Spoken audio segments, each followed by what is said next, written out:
This is one of those true crime cases where if I hadn't fact-checked it by myself, I would have thought it was fake.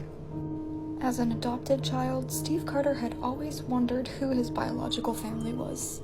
He'd been adopted by the Carter family and lived his childhood in southern New Jersey. All he knew is that he was adopted from an orphanage in Honolulu, Hawaii, and that his mother was white and his father was of Hawaiian descent. However, Steve always had fair skin and bright blue eyes. Because of this, Steve always doubted that he was actually Native Hawaiian. By 2010, the curiosity about Steve's heritage had overgrown his wife, and she purchased a DNA kit for him for Christmas. This test revealed that he was actually of Scandinavian descent. From there, things began to unravel. After hearing about the story of another woman who had solved her own case by searching on missingkids.com, Steve decided to try his own search. And that's when he found this.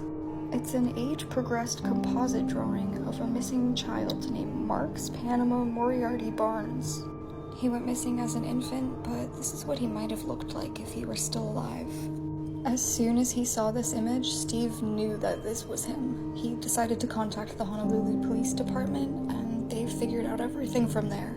Steve was born to Charlotte Moriarty and Mark Barnes. On June 21st, 1977, Charlotte disappeared with her then 6-month-old son. She was supposed to be going to the grocery store, but never came back. However, she was known for disappearing for days at a time, taking spontaneous trips, so Mark didn't report her missing. Just a few days later, a woman who resembled Charlotte was arrested for squatting in an abandoned home with an infant. This woman, who is now believed to have been Charlotte, told authorities that her name was Jane Amiya and that her son's name was Tenzin. She also told them that Tenzin's father was a Hawaiian native. It turns out Charlotte's habit of disappearing for days end was just one symptom of severe mental illness that was going untreated. She was soon admitted into a psychiatric hospital, and baby Tenzin, Marks, or Steve, whatever you want to call him, was put up into care. After being released from psychiatric care, Charlotte went missing again, and her whereabouts are still unknown. Though Steve knows his origins, it's quite bittersweet. After Charlotte and his son had been missing for 3 weeks, Mark eventually did report them missing, but it was no use.